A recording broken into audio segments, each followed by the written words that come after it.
Bien-aimés dans le Seigneur, peuple de Dieu, que le Saint-Esprit descende sur nous, qu'il envahisse ce lieu, qu'il inonde vos cœurs, vos âmes, vos esprits, que le Saint-Esprit de Dieu inonde vos maisons, inonde vos activités, inonde vos chemins de vie, inonde vos destinées, qu'il inonde nos destinées de sa compassion, de sa miséricorde infinie qui se renouvelle sans cesse dans nos vies, que le Saint-Esprit inonde, immerge, submerge de grâce, de miséricorde, de bonté notre vie pour que nous puissions véritablement lui rester fidèles, puisque la parole de Dieu déclare, il est fidèle, Dieu est fidèle. Ô Dieu, ta fidélité est grande. Bien-aimés, dans le Seigneur, peuple de Dieu, nous avons pendant longtemps développé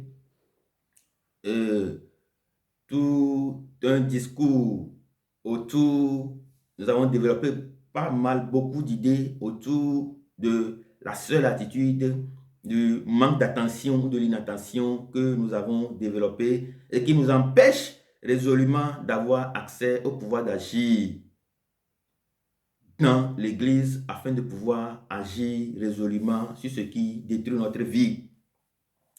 Aujourd'hui, bien-aimés dans le Seigneur, peuple de Dieu, nous allons parler des 9 autres attitudes qui nous empêchent d'avoir accès au pouvoir de Dieu, qui nous empêchent d'être véritablement à Dieu, qui nous empêchent de nous abandonner à Dieu.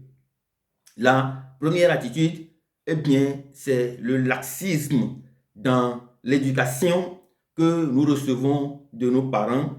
C'est le laxisme, la complaisance vis-à-vis de l'éducation que nous recevons de nos parents, l'éducation que nous recevons de nos pères, c'est-à-dire nos amis, nos camarades, l'éducation que nous recevons de nos milieux, de nos différents milieux professionnels. Nous avons également développé un manque d'attention vis-à-vis de cette éducation-là que nous recevons de la famille. Pourquoi je dis cela? Parce que justement, il y a bien sûr un esprit, il y a une vie, il y a de l'essence derrière cette éducation que nous recevons de nos parents. Si nous manquons cette vie qui est derrière cette éducation, eh bien, ça va être difficile pour nous de devenir un bon homme dans la famille. Ça va nous être difficile de devenir un bon citoyen, ça va être difficile de devenir un bon chrétien. Toute éducation reçue de nos parents, de nos pères, de nos milieux professionnels a une vie, a un esprit, et il nous faut résolument cerner cet esprit qui est vie afin de pouvoir résolument retravailler à maintes reprises cette éducation pour nous sortir de ce cercle vicieux qui est le manque d'attention, qui est le laxisme que nous avons vis-à-vis de l'éducation. Lorsqu'il y a ce laxisme, ce laxisme ou cette complaisance de l'éducation que nous recevons de la société, eh bien, se manifeste de la manière suivante. Vous allez voir des gens dans votre vie, nous observons dans notre vie qu'il y a bon nombre d'entre nous qui ne font que selon leur volonté. Vous allez voir des gens, ils vont faire que selon leur volonté. Nous les connaissons, nous nous connaissons tous, nous nous observons quotidiennement. Il y a des gens qui ne font que leur propre volonté. Il y a des gens qui ne se fient pas à vous, qui ne vous regardent pas.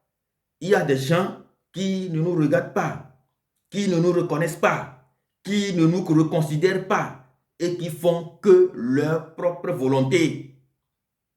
C'est de cette manière-là que cela se concrétise. Quand on dit il y a du laxisme dans l'éducation que nous recevons de la société, eh bien, le vrai résultat, ce qui est concret dans notre vie, ce que vous pouvez observer chez des gens pour comprendre qu'il y a la complaisance ou le laxisme, eh bien, vous allez voir que cette personne-là va développer une attitude d'orgueil. Il y a une attitude d'orgueil. Il y a cette méconsidération de la société, cette méconsidération des uns et des autres. Vous allez voir que la personne va développer ça. La personne va vouloir faire que à sa propre volonté. Bien-aimé dans le Seigneur, peuple de Dieu. Or, en Dieu, tu ne peux pas faire que ta volonté. De la même manière, dans nos familles, tu ne peux pas faire que ta propre volonté. Avec nos parents, tu ne peux pas faire que ta propre volonté. Tu vas également écouter les parents, tu vas écouter les frères, les sœurs, tu vas écouter les enfants, tu vas écouter tous ceux qui sont autour de toi. Bien-aimés dans le Seigneur, peuple de Dieu, ceux qui développent cette manière-là de vivre dans notre société, ils font les coups d'État. Voilà, ils font les coups d'État de nos familles. Ils font les coups d'État de notre société.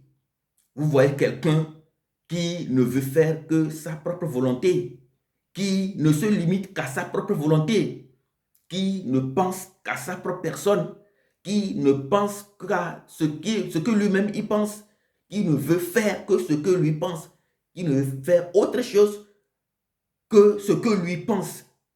Bien-aimés dans le Seigneur de Dieu, ils font les coups d'État dans nos familles. C'est un coup d'État pour nos familles, un coup d'État pour notre société, un coup d'État pour le royaume de Dieu. Vous ne pouvez pas faire votre propre volonté. Vous n'êtes pas venu au monde pour faire votre propre volonté. Sinon, vous serez descendus, sinon on serait tous descendus du ciel. Mais heureusement que Dieu a fait que nous sommes descendus d'un certain nombre de personnes. Nos parents, eh bien, si vous êtes descendu de quelqu'un, il faut chercher également à avoir leur avis, à savoir ce qu'ils pensent de la vie pour toi, ce qu'ils pensent de la vie et qui serait bien pour toi. Bien-aimés dans le Seigneur, peuple de Dieu, les parents, nous parents aussi, nous devons réussir à sortir de ce cercle vicieux du laxisme ou de la complaisance dans l'éducation que nous donnons à nos enfants. Des fois, nous voyons nos propres enfants développer un certain nombre d'attitudes et nous savons que ce qu'ils font n'est pas du tout bien pour la société. Nous savons que ce qu'ils font, ce n'est pas cela que la société attend d'eux. Ce n'est pas ça que nous-mêmes nous attendons d'eux. Mais comme on les aime, comme notre émotion est plus forte que même l'Esprit de Dieu, eh bien, nous nous laissons faire. Nous laissons faire. Ça se passe dans pratiquement toutes les familles. Nous laissons faire.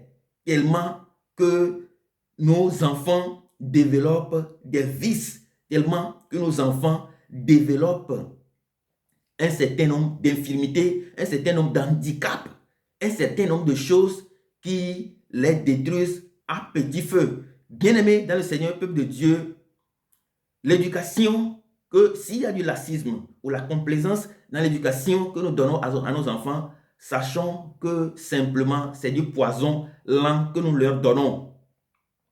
Nous leur servons du poison lent. Nous servons du poison lent si nous ne réussissons pas à donner une bonne éducation à nos enfants, y compris moi-même qui vous parle. C'est du poison lent que nous leur donnons si en réalité nous ne pouvons véritablement pas les aider à sortir des petites choses, des petites manies qu'ils développent dans nos familles et dont nous nous taisons. Bien-aimés dans le Seigneur, peuple de Dieu, c'est un très grand sujet, mais je vais me limiter simplement à cela.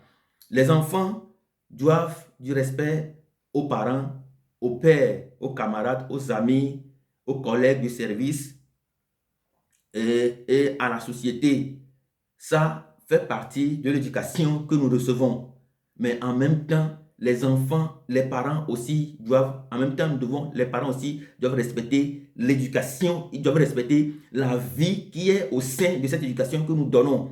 Ils doivent respecter l'esprit qui est derrière cette éducation que nous donnons à nos enfants pour ne pas finalement détruire peu à peu leur vie. Si l'enfant commet des dégâts, l'enfant déraille, l'enfant devient turbulent, si l'enfant veut faire casse sa tête et si nous ne réussissons pas à l'arrêter, si nous n'avons pas cette capacité de les arrêter dès le bas âge, eh bien, c'est comme du poison lent. Je ne vais pas aller très loin, je pourrais toutefois revenir, mais c'est du poison lent. Vous appelez, par exemple, vos enfants et vous leur demandez, mais est-ce que vous pouvez me rendre service? Mais il vous dit qu'il n'est pas disponible ou bien il vous refuse catégoriquement. Bien aimé dans le Seigneur, peuple de Dieu, eh bien, commencez par avoir peur. Commençons par avoir peur. Ce dont je suis en train de parler, c'est une réalité profonde, une réalité qui est dans chacune de nos familles et qui détruit nos enfants au fur et à mesure que les années passent. Nous avons de l'émotion, nous aimons nos enfants, nous les aimons tous, nos parents nous aiment tous, eh bien, mais s'il ne peut pas aller au-delà de cette émotion et corriger le vice que nous développons dès le bas âge, eh bien, quand nous serons grands, ça va être trop tard. Quand nous serons grands, ça veut dire que nous sommes des bombes à retardement pour nos sociétés, même pour le royaume des cieux. Nous voyons aujourd'hui dans nos églises ce dont nous sommes témoins aujourd'hui, eh bien, c'est du cataclysme naturel dans nos églises. Je sais bien ce dont je parle, tout le monde sait ce dont nous parlons. C'est très important. Il faut résolument que l'éducation ne soit pas accompagnée d'un laxisme ou d'une complaisance, que nous, parents, que nous réussissons à véritablement maintenir la vie qui est dans cette éducation, que nous transmettons cette éducation. Lorsque nous prenons la parole de Dieu, je ne vois nulle part dans la parole de Dieu où ce n'est pas difficile de faire la volonté de Dieu. Autrement dit, lorsque nous prenons toute la parole de Dieu, c'est avec violence que nous prenons ces paroles-là. C'est avec violence que nous nous laissons faire. La parole de Dieu nous violente. Quand elle vient corriger des choses en nous. C'est de la même manière que l'éducation. Quand l'éducation vient, elle vient corriger des choses en nous. Et quand la parole de Dieu vient, elle vient corriger des choses en nous. Elle vient nous bousculer. Elle vient nous remuer. La parole de Dieu vient nous rappeler des choses que nous devons faire. La parole de Dieu, je ne vois pas pourquoi un certain nombre de personnes se permettent de dire que non, que la Bible, c'est une falsification, des gens l'ont falsifié pour nous maintenir. Non. Bien-aimés dans le Seigneur, peuple de Dieu, lorsque nous prenons toute la parole de Dieu dans son essence, eh bien, elle vient pour corriger un déficit, elle vient pour corriger un mal, elle vient pour corriger un mal profond en nous. Elle vient pour corriger un cancer que nous sommes en train de développer. Je ne parle pas seulement des fidèles, non. Quand je parle également du fidèle, du moindre des fidèles jusqu'à la papauté, jusqu'au grand pasteur que nous connaissons. La parole de Dieu vient contrôler notre vie. La parole de Dieu vient corriger quelque chose qui est en dégradation en nous. Si nous nous laissons faire, eh bien, nous allons facilement réussir dans la vie. Mais si nous ne nous laissons pas faire, eh bien, sachons que ça va être très difficile pour nous dans notre vie. Bien-aimés dans le Seigneur, peuple de Dieu, la deuxième attitude, eh bien, c'est le manque du respect au sacré. Nous manquons tellement de respect au sacré. Nos parents sont sacrés, nos parents sont sacro-saints. Ils ont droit de respect. Nous devons les respecter. Nos parents sont le symbole vrai, le vrai symbole du sacré, de ce qui est sacro-saint. Et il nous faut les respecter. Dans Exode chapitre 20, nous lisons « Honore ton père et ta mère, et tu vivras heureux et pendant longtemps sur la terre. » Nous avons beaucoup d'exemples pour ce qui est sacré. Ce qui est sacré, nos parents sont sacro-saints. La constitution d'un pays est également sacro-saint. Et donc, il ne faut pas manquer de respect à la constitution. Le bien public est sacro-saint. Nous devons le respecter. Nos familles sont sacro-saintes. Il faut les respecter. Il ne faut pas leur manquer de considération. Il ne faut pas leur manquer de respect. Tout ce qui est sacré, l'éducation que nous recevons, elle est sacro-sainte. Les amitiés que nous avons, si elles sont sur de bonnes lignes, eh bien, sont sacro-saintes. Il faut véritablement les respecter. Nos relations sont sacro-saintes. La relation entre ma femme et moi, elle est sacro-sainte. C'est pourquoi il faut éviter l'adultère. Il faut éviter la fornication.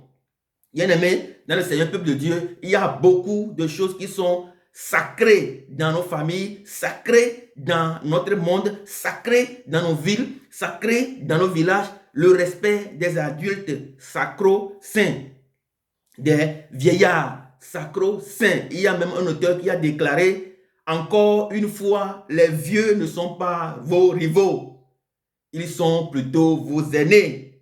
Avez-vous essayé de réfléchir à cela? Ce sont des hommes qui vous ont donné le jour et qui, dans l'ordre normal des choses, devraient vous guider. Tout ce qui nous guide sur la bonne voie sur cette terre est sacro-saint. Et il faut respecter. Maintenant, allons dans la parole de Dieu. Prenons Lévitique chapitre 10, verset 1 à 2. Nous voyons comment les deux enfants d'Aaron ont pris un brasier chacun d'eux, ont pris un brasier et ils sont allés vers l'autel de Dieu afin de pouvoir attiser le feu qui est sur l'autel. Or, l'autel, il est sacré.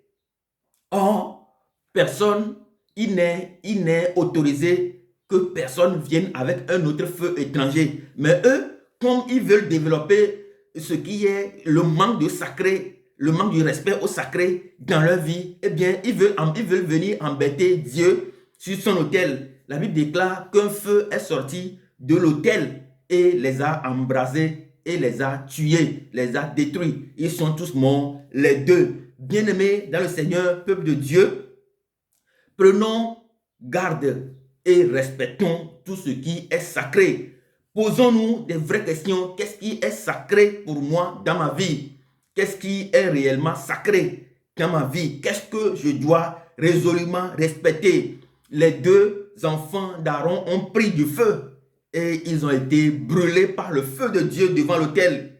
Prenons également Esther, chapitre 5, verset 14. Amon et sa femme ont décidé de tuer Mardochée et en plus, le peuple d'Israël, ils ont même réussi à faire du bois parce qu'ils veulent éliminer le peuple de Dieu. Eh bien, ils veulent éliminer non seulement le peuple de Dieu, mais des humains. Et qu'est-ce que Dieu a fait? Dieu a permis que l'histoire se retourne contre Amon. La Bible déclare que Amon, qui s'est préparé, s'est lui-même fait détruire par le même feu qu'il a préparé pour le peuple d'Israël. Bien-aimés dans le Seigneur, peuple de Dieu, posons-nous de vraies questions. Qu'est-ce qui est sacré pour nous dans notre vie? Qu'est-ce qui est sacré pour moi dans ma propre vie? Qu'est-ce qui est sacré pour moi dans ma famille? Qu'est-ce qui est sacré pour moi dans la vie de mes parents? Qu'est-ce qui est sacré dans notre société? Qu'est-ce qui est sacré pour nous? Et cela va nous faire du bien.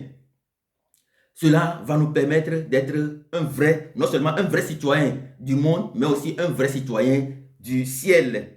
La troisième attitude, eh bien, la Bible déclare, tu ne porteras pas de faux témoignages contre ton frère. Nous avons tous l'habitude de porter de faux témoignages contre des gens et nous devons véritablement sortir de ce cercle vicieux. Nous aimons vilipender, blacklister, diffamer, parler mal des gens. Bien-aimés dans le Seigneur, peuple de Dieu, nous devons sortir de ce cercle vicieux. Nous avons l'attitude qui suit, quatrième attitude, eh bien, c'est la peur. En ce qui concerne la peur, vous pouvez aller consulter la parabole des talents, Matthieu 25, 14 à 30. Pourquoi la dernière personne qui a reçu un talent, pourquoi elle ne l'a pas fait fleurir? Eh bien, justement parce qu'elle dit qu'elle avait peur. Si vous avez peur, eh bien, vous ne pouvez pas travailler avec Dieu. Vous ne pouvez pas accueillir Dieu dans sa puissance si vous avez peur. De quoi as-tu peur? Et que feras-tu si tu n'avais pas peur? Que feras-tu dans cette vie si tu n'avais pas peur? Que feras-tu? Que ferais-je si je n'avais pas peur? La peur nous détruit. La peur, c'est un cancer du cœur. La peur, c'est le cancer de l'émotion. La peur vient détruire tout ce qui tourne autour de nous. Les gens ont peur, ils sont allés se pendre, se faire pendre. Les gens ont peur, ils sont allés se faire suicider. Bien-aimés dans le Seigneur, peuple de Dieu, la cinquième attitude, eh bien, nous manquons également de connaissances vis-à-vis de la parole de Dieu. Je vais justement parler de Romains chapitre 11, Romains chapitre 9, Romains chapitre 11. Là-bas, on parle de la grâce de l'élection. Nous devons savoir ce que c'est que la grâce de l'élection pour éviter la concurrence dans nos familles, pour éviter la concurrence dans nos maisons, pour éviter la concurrence dans la vie de nos enfants, la concurrence dans ce monde. Il y a trop de concurrence qui ne disent pas son nom. Et justement, parce que nous méconnaissons l'esprit qui est derrière la grâce de l'élection. La grâce de l'élection, elle est simple. La Bible déclare que même Jacob et Ésaü étaient encore dans le ventre de leurs parents, de leur maman. Et Dieu a dit qu'il aimait Jacob plus que Ésaü. Et nous voyons les résultats après ce que Jacob a accompli, là où il est finalement arrivé. Bien-aimés dans le Seigneur, peuple de Dieu, dans nos familles, Dieu a fait grâce à une seule personne d'être le fil conducteur de nos familles. Ce n'est pas nouveau, tout le monde le sait. Tout le monde le sait que Dieu a fait d'un certain nombre de nos enfants, le fil conducteur de leur famille. Ce sont des choses que nous ignorons depuis l'enfance de nos enfants et qui peuvent leur faire du tort. Un parent qui méconnaît, qui ne reconnaît pas la grâce, ce qu'on appelle la grâce de l'élection, la grâce de l'élection dans la famille, eh bien, va avoir affronté des choses, Moi, j'ai été témoin dans des familles, même dans ma propre famille, où même les parents ont dit qu'ils ont cru en la réussite d'un certain nombre de personnes qu'en d'autres. Moi quand je parle, je vais donner mon propre exemple. Je n'ai rien contre mes parents. C'est des gens que j'aime beaucoup. C'est des gens que j'admire beaucoup. C'est des gens à qui j'ai beaucoup de respect. C'est des gens par qui je suis venu dans ce monde. Mais vous allez entendre des fois vos parents dire, oh, et moi je crois en la réussite de cette personne-là plutôt que cette personne-là. Oui. Et ça, moi, mon propre père, il a déclaré qu'il pensait que dans notre vie, il pensait que quand on était encore sur les bancs d'école, il pensait que le grand frère, mon grand frère, il pensait que le grand frère serait quelqu'un de plus apprécié de toute la famille, serait une grande personnalité, plus que tout le monde dans la famille. Bien-aimé dans le Seigneur, peuple de Dieu, abstenons-nous de tenir de tels propos. De tels propos que nous tenons montrent clairement que nous ne connaissons pas la grâce de l'élection dans nos familles. Comment Dieu a fait de nous, nos parents, Dieu a fait de nous des dieux. Ce que je déclare ce matin sur la vie de mes enfants peuvent leur arriver facilement. Je n'ai pas besoin d'aller voir un boconon, je n'ai pas besoin d'aller voir un charlatan. Mais ce que si je me lève ce matin et je fais des déclarations sur la vie de mes enfants, ça va leur arriver à devenir. Eh bien, c'est de la même manière que nous devons savoir que Dieu que nous sommes pour nos enfants, nous sommes capables de tout dans leur vie. Dieu que nous sommes pour nos enfants, nous sommes capables de déclarer des choses, nous sommes capables de déclarer même des tonnerres qui vont descendre les frapper. Vous pouvez essayer cela, mais plutôt déclarer plutôt que des tonnerres de bonheur descendent dans leur vie. Lorsque nous méconnaissons la grâce de l'élection de nos enfants, de cet enfant qui doit être le fil conducteur de nos familles, il y a beaucoup de choses, il y a beaucoup d'affrontements, il y a beaucoup de choses qui arrivent et qui font mal. C'est un grand sujet, on pourra toutefois revenir là-dessus, mais je vais m'arrêter là. Nous devons connaître qu'il y a ce qu'on appelle la grâce de l'élection et nous devons travailler sur cela. Nous devons véritablement analyser nos enfants un à un pour voir qui est cet enfant-là qui est le fil conducteur. Comment je peux l'aider? Quelle bénédiction sur sa vie pour finalement l'aider à accompagner les autres sur le chemin de leur destinée. Le septième attitude, eh bien, c'est le manque d'appréciation. Bien aimé dans le peuple de Dieu, il y a certains parmi nous, beaucoup d'entre nous n'apprécient pas. Ils ne savent pas apprécier. Ils ne connaissent pas ce qu'on appelle l'appréciation. Ça, c'est très mauvais et ça nous détruit. Si vous ne pouvez pas apprécier les autres, comment vous pouvez vous apprécier vous-même? Septième attitude, eh bien, le manque de vision. Nous en avons parlé pendant très longtemps. Le manque de vision peut nous détruire.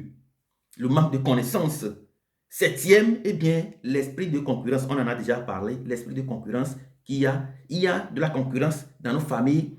Eh bien, c'est justement parce que nous n'avons pas réussi à bien éclairer les choses. Nous n'avons pas réussi à comprendre la profondeur de la parole de Dieu pour savoir qui fait quoi et qui suit quoi, quelle est la place de celui-là, quelle est la place de celle-ci. Nous mélangeons les places, nous mélangeons les activités, nous mélangeons ce que nos enfants doivent faire et ce qui fait finalement que les enfants souffrent. La dernière attitude, eh bien, c'est l'injustice que nous avons. Il y a une injustice qui ne dit pas son nom, qui a fini par gangréner nos familles. Il y a cette injustice-là qui consiste en quoi? Qui consiste à ce que nous aimons aujourd'hui le culte de l'homme. Nous aimons faire le culte de l'homme. Nous ne respectons que ceux qui ont les moyens, ceux qui ont de l'argent aujourd'hui. Que ça, nous ne respectons que ceux qui ont de l'argent. Si la personne n'a pas de moyens, eh bien, on considère que lui, il n'a absolument rien. Eh bien, on ne le respecte pas, on ne l'écoute pas, on ne lui tend même pas l'oreille, on se détourne de lui. Si tout le monde peut parler dans la famille, mais quand il lève le doigt pour parler, eh bien, lui, personne ne le regarde même. On ne l'écoute même pas. Après, on se dit, mais lui-même, il dit quoi? Qui est-ce qui le regarde? Bien aimé dans le Seigneur peuple de Dieu, nous devons véritablement sortir de ce cercle vicieux pour résolument avoir le pouvoir d'agir dans nos familles, dans notre église, dans le monde entier, dans le nom puissant de Jésus-Christ. Amen.